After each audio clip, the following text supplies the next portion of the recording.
Hello, my name is Dimitri Martinovich, and you're watching RPTV News. On today's episode, we invited Wayne Greenway, a career consultant located here in Regent Park, to speak with us about one of the most daunting of subjects, how to find a job. Now, as if finding a job wasn't already difficult enough, what can one do during a pandemic? Hello, Wayne, and welcome to RPTV. You recently relocated part of your business to the Regent Park area, and more particularly to CSI, the Center for Social Innovation. And can you tell us how long you've been providing your service out of the Regent Park area? I've been there probably 2.5 years doing that. 2.5 to 3 years. I've lost track of time. It goes by so fast. So what brought you to Regent Park and CSI? And how has that been for you? Well, it's an interesting story. I in order to grow my business, because I've been it's still in a startup kind of phase. I take on little projects, and I took on a project 3 years ago to manage a national conference for the Canadian Positive Psychology Association, and their office was located at CSI Regent Park. And so I came from Guelph to Regent Park, and it's a journey. It's about 4 hours of commuting a day to get there. But I came once a week, and you know what? I just fell in love with the place. I don't know how to explain it, but I don't know what particular thing it is. It's maybe there's a whole variety of different kinds of people there, people from different countries, people running small businesses, charities. It's a co-working space. And so people, there's hot desks and little offices and common areas to meet people. And I just, every time I left there, I felt more energized than when I left in the morning. And so when I finished that, I decided I really want to try and be back there somehow. And I found out that they have positions called DECA positions, Desk Exchange Community Animator. And so what I do is I give a day a week of my time, and I work on a welcome desk, and I get to do all kinds of things that's so different from my professional work. I help fix the photocopier, and I make coffee, and I greet everyone who I see who comes in there, and we welcome people and help them solve problems and deliver mail. And so it's such a great job. I just love doing it because I get to meet, I know almost everybody in there, and I get to meet them, and they come and ask help, and generally I'm able to solve the problem or get somebody who can. And so that was wonderful too. And so what I've done is I've gotten to know Regent Park through their eyes, because people come in there from all kinds of situations, not just people running businesses or wanting to use the space. And I hear their stories. I hear their stories about their life and where they've come from. And some of the stories are heart-wrenching. I mean, people who have come from other countries who don't know the language. Maybe their son or daughter is translating for them, or they're trying to speak English, and I'm trying to understand. And they really, it was an eye-opener for me, and I help people with careers. This is an eye-opener for me to see how difficult it is to come to Canada to work from another country. And so it's a long-winded story, but I fell in love with the place is my main answer. So as you've come to know the Regent Park area better, what would you say are the most significant issues that residents in the Regent Park area are facing in terms of finding work?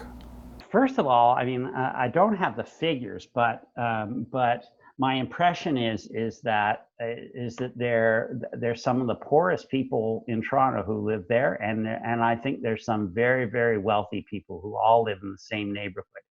And I think with COVID, I mean, the challenges, there's challenges for the people who are low income.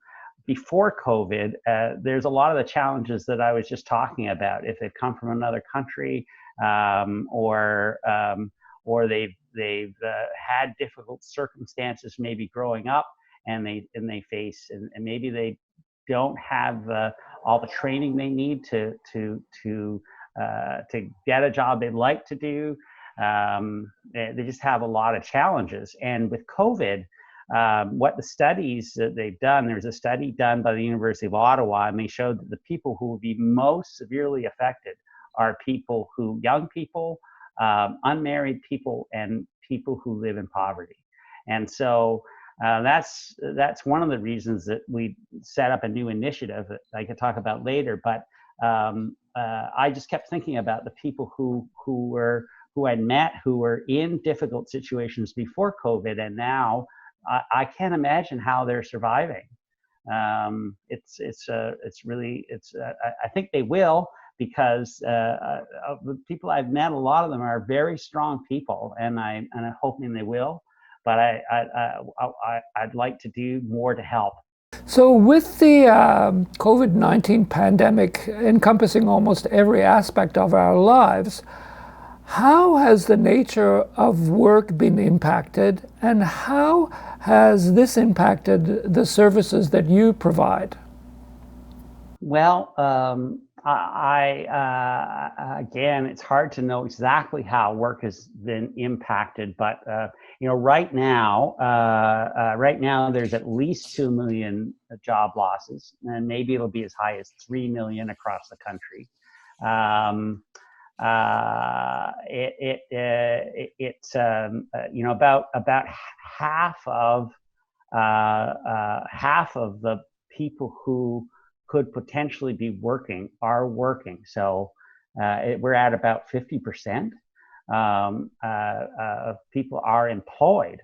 So unemployment is very high, and now I've lost track of your question. I was asking, how has the pandemic affected the nature of work, and how has this, in a very practical way, affected the kind of work that you do as a consultant? Because the unemployment rate is so high, people are often surprised that even for people, I work with mostly people who are professionals, managers, people in positions of responsibility, or executives. And so most people think it's pretty easy to transfer if you're in the transition, if you're out of work normally. But it takes a month of full-time searching to transition into a new job. This was before COVID. Full-time, and that's with coaching, for every $10,000 of salary you want to make. So if you want to make, $60,000, it's going to be a minimum of 6 months, full-time, very focused searching with help from somebody who knows about it. And so now with COVID, the search is going to be longer. I don't know how much longer, but it is definitely going to be longer. And so for the people I have in my practice now, strangely enough, a strange thing that has happened is that people are finding that they can do networking a little more easily now, because some people, because they're working from home, have a little bit more time. Their day is maybe not as crazy with people dropping into their offices and things like that. And some people are having more meetings, but some people are having less meetings now that they're working remotely. So it is easier for people, as part of a job search is this thing called networking. And it's very challenging normally to do, but it's a little bit easier with in some ways with COVID. So this leads me into my next question. So do you think that with the way people are working now, working from home and working remotely. Do you think this will become more of a thing in the landscape? And do you think people need to be prepared differently in terms of searching for jobs and their careers with these considerations? I don't know that it'll change the way they search, although if a person is not up to speed with digital, if they're not digitally literate, I guess is the best way to say it, they should do that. I think that everyone in Canada should make themselves more digitally literate. And part of it is because already right now there's 186,000 jobs are ready to be filled by people who are digitally literate and have digital experience. And so so I think there's a lot of opportunities there. And I think that there's going to be, I think more people are going to be working from home than ever before, because I think what companies are going to realize is that with the right leadership, people can be well managed at home. Mm-hmm. And not only would that save companies money in office space, because they wouldn't need all that office space, but for families, it would be a huge benefit. I mean, I know it's stressful to manage, children and all the things that are going on at home. But as people become more familiar with that and figure out systems in their household to manage it, and when kids are back at school, it'll become a lot easier. And also, people will have 3 or 4 more hours at home to be with their family. Because they won't have that commute, because the average person commutes at least an hour, and then there's all the time to get ready and prepared. Well, a lot of times if you don't have meetings, you don't have to get ready. You can stay in your pajamas all day at work if you want. So I think it is going to make some big changes in how we work. The other part of that question was, do you think people need to be prepared in any specific way around these new changes? Like you were saying that, people are always talking about computer literacy, but from the perspective of an employment counselor, what is computer literacy? What does that mean to people when they're looking for work, and what does that mean when they... There's different levels. I mean, at a minimum, a person needs to know how to work the Microsoft products and needs to know how to work Zoom, for example, and Google, and some of the things that would be used in whatever field that they're headed towards. But I think that for people who maybe aren't sure what to do with their career, but they like digital things, digital equipment. I'm not sure what to call it. One of the best things they could do is go to Google, and Google has a program called, now I've lost the name of it. It's a program that is there that, I'm just looking it up here, that Grow with Google, it's called. Mm-hmm. And there's a free program now with COVID that's called Google On Air. Mm-hmm. And both of those platforms, for very, very little money, if a person has the self-discipline to work at home for very little money, they can go a long way in getting trained right from the basics all the way up to having being trained to work and having a certificate that could help to get them a job. And Google has set that up because they realize that there, as I say, 182,000 jobs is what is needed now, people for those jobs, and it's growing. And if people work online and we become more of a digital world, then the jobs are going to increase. So that is a response from a corporate giant like Google. Can you say what, in your opinion, has been the response from government with respect to finding assistance for job seekers and those that might be attempting to redirect their employment options to fit the current situation? Well, I don't have a really great answer for you there. One of the things is that many of the career centers, they are available online, but traditionally they're places that people walk into and make an appointment and see an in-person counselor. Many of them, in Regent Park and in where I live, many of them do a lot of online support, but they are office space and they seem closed. They have notices on their website, saying that you can reach them. They're still working. But I did a search before we started the career Zoom-ins. I did a search to see what kind of help was available for people because of the crisis. What are new things that people are doing? Because I thought maybe we could join something that is already going on.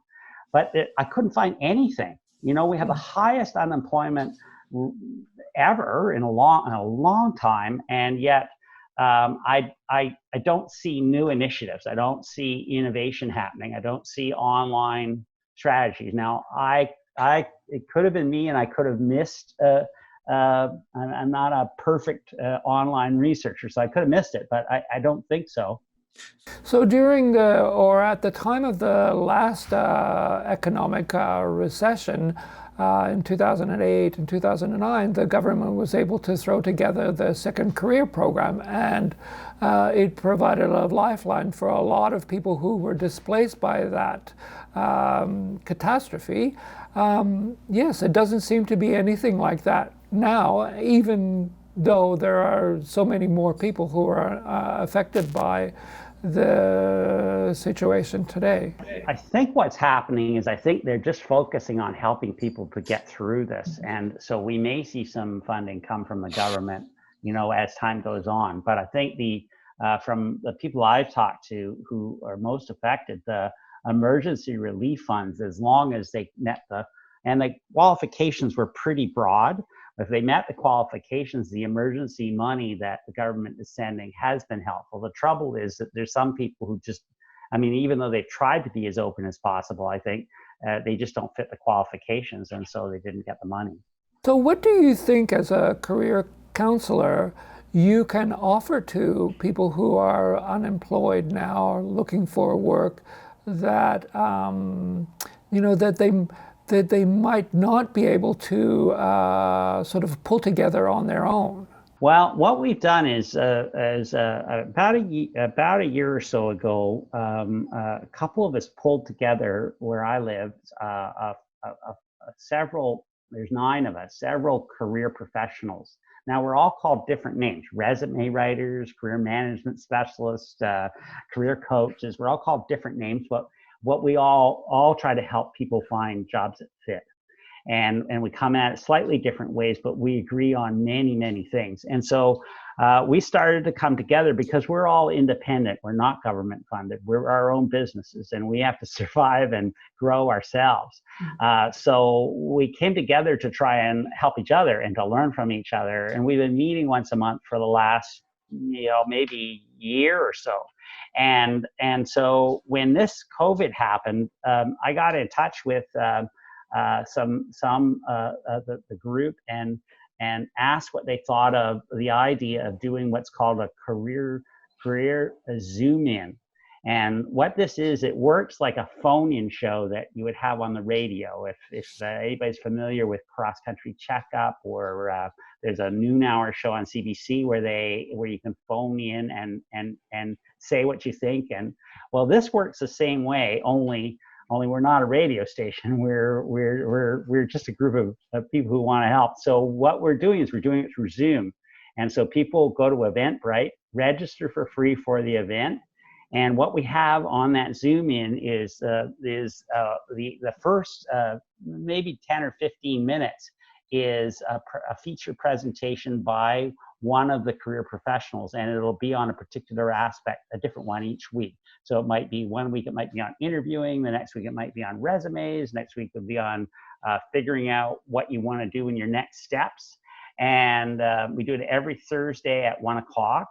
And then we throw it open to questions and answers. And there's 3 or 4 of us on the line for every call. And so we haven't been stumped yet. We can answer almost any question, I think, in the job search area. So ranging from, I've got this problem with my resume and I'm not getting any interviews. What could it be? And we can ask some questions, try to assess the problem and help the person. The idea is to give some immediate help to people who want to work independently and they can't afford to have services like ours. And so then we finish the call off with an exercise that we give people to do over the course of the next week until the next call. And the exercise is from positive psychology generally, and it's to help people stay mentally strong through job search. Job search is probably more difficult than any job that any person has ever done. And it's very lonely. Most people you don't want to talk to your spouse. You don't want to talk to your kids about it. You don't want to talk to your friends about it because it feels like complaining or you're moaning and it takes so long. And so your friends don't like to ask you about it because they're afraid you're going to say, I haven't found anything yet. And so what this phone call we envision is also it's like a hub for people to come to every week, where they can also hear other people's stories and they can realize they're not alone. And they can also hear the advice that we give to other people, which will help them in other aspects of their job search. So it's a powerful learning opportunity in 1 hour each week. And it gives us an opportunity. Our goal is to try and reach 300 people every week if we can. And for people in Regent Park, that's what gave me the idea to do this, is those people I met at CSI who were struggling already, and now they must be in a lot of difficulty. And so those people could call in and they don't need to pay anything, and they can get the advice from highly experienced people who are in this field to help them find their next job. I was going to ask you about that. How have you, how do you say, transitioned from, being a professional and finding and assisting other professionals in finding work, and moving to this social justice kind of place like the CSI, where you're giving advice for free? How do you find that? How do you balance those? Well, it is hard to balance because, as I say, we need to make a living. So what we thought was that this is an hour a week that we give, plus there's some other things in setting them up and so on, and we share in those things. And so it's not a lot of time. And if we can get 300 people on the call, that's making a big difference. And the thing that we hope for is that we're hoping that some other career professionals in other parts of Canada will hear about this, pull a group of people together and do the same thing. And I'd be happy to help them, or any of us would be happy to help them to if they didn't know what to do, but it's very easy to set up. And that way we could mushroom, across the country with reaching, I'm a dreamer, I know, but we could reach thousands of people if we could bring those people on board like that. And even if we bring 300 people, if people learn one thing from that call, or it gets them unstuck in their job search, if everybody learns one thing, that's amazing. I mean, because the problem with job search is that you get stuck so easily.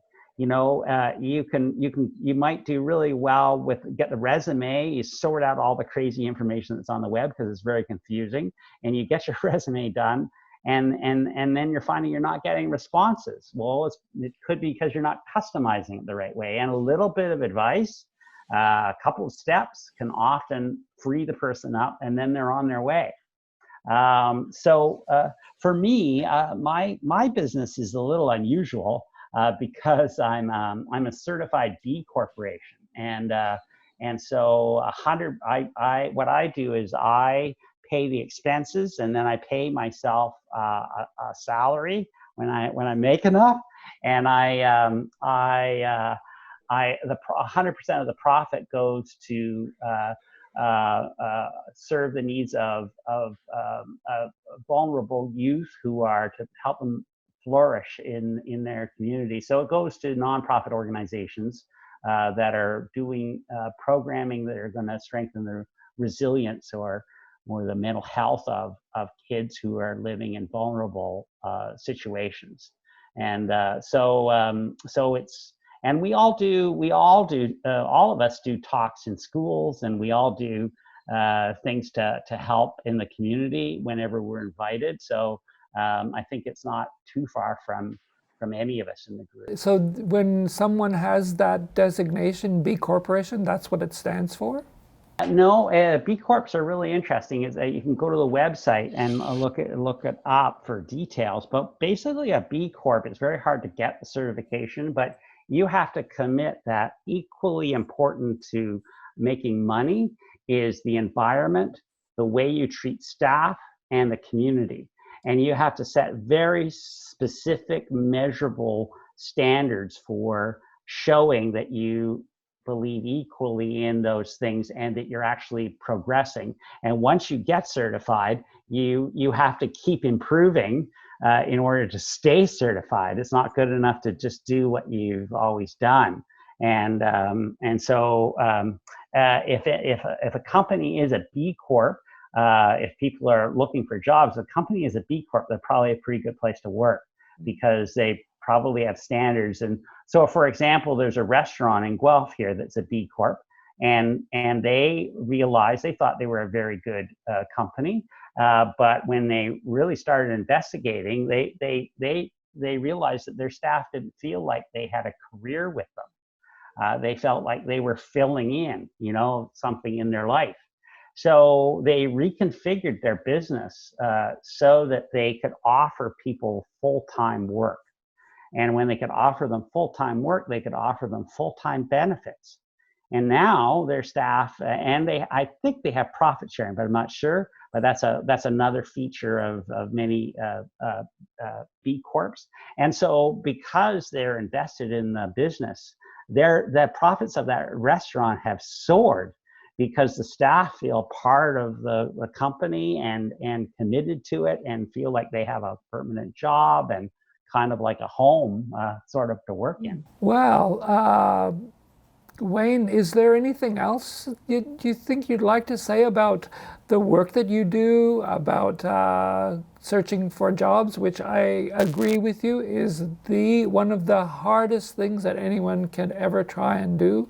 And I think your project of helping people with that is really truly admirable, and I wish you all the best with it. So once again, is there anything else that you would like to say at this point? No, I don't think so, other than that if a person has the resources to contract with somebody like me or one of my colleagues, there's lots of people in Toronto who do it. It actually often pays for itself, which people don't realize. Because, for example, if somebody's unemployed, I don't have any way of proving it, but I'm sure I can cut at least a month of searching off of their the time that they would spend without help. And so if I can cut a month of time off of their search, that more than pays for the services they would pay for me. So I had one client who said, well, you actually made me money, because he said, I got the job way faster than I ever would have on my own. I was so confused. And he landed pretty quickly. And so it can make a huge difference to somebody who's looking. And we all work with different slightly different ways. I see clients every week from the time I see them until they land, but other people see people for segments, like 5-week segments on particular topics. So they're all structured a little differently. Some people just write resumes and help the person figure out how to present themselves properly. But it's good to really check people out, because there are some people in the field who maybe aren't as interested in the clients as they are in making money. And so it's probably good to have a good discussion with the person. A professional will generally meet with the person for a period of time to talk with them about how they work and the way. And it's good to find the right fit, because not everybody, it's not one size that fits all. And that's what I love about this little group we have. We all have slightly different approaches, and so it meets a variety of needs. We don't see each other as being competitors at all. So if I was to ask you, would you have like 3 key tips, 5 steps that you should follow? What Yes. could you say to our audience? Okay, if they're in a job search now, yeah, sure. First thing is most people I see come to me and they're looking on an online platform like Indeed. And what they're doing is they're trying to fit themselves into those ads on Indeed. And they have about an 8% chance of getting an interview using that method. And because those ads are just like horoscopes, you know, you read the ad and you say, oh yeah, I fit that. And the thing is that in 20 years ago, employers would advertise in the paper, get 50 or 60 applications. Now they'll get like 200 applications. So the employer the person who's screening those applications has about 40 seconds for each application. So your letter and resume have to be incredibly customized. They have to speak specifically to what they're looking for. So the first thing though is to decide. Don't start looking at jobs until you've decided what strengths you want to mobilize, because we all have a lot of strengths. So choose the ones you want to use.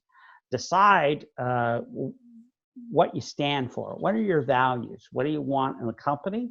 And decide what you're most curious about. And find the intersection, jobs that are the intersection of those 3 things. Decide on the job titles you're going to go after. Get your resume customized to that. Network like crazy. And I know people hate the word networking. I call it field research because it sounds nicer.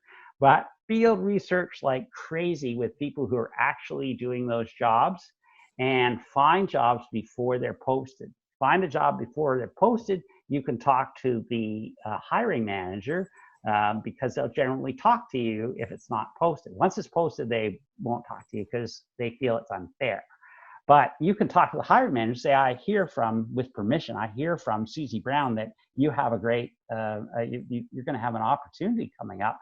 And then you do your pitch about, what your strengths are and who you are and why you want this job, and how you could help that person enormously to do what they want to do. And then when you send in your application, from that conversation, you can customize it even further. And because the person has talked to you, it's very likely that your resume is going to get pulled when it goes into the pile. So pulled for an interview. I can't talk, for an interview. And then the next thing is to practice for your interview. Don't just sit back and say, well, I know my field, I'm pretty good at it. You have to look at those qualifications, and you have to speak to successes that you've had in each of the qualifications. And you need multiple successes for multiple qualifications to even apply for the job. So that's my list.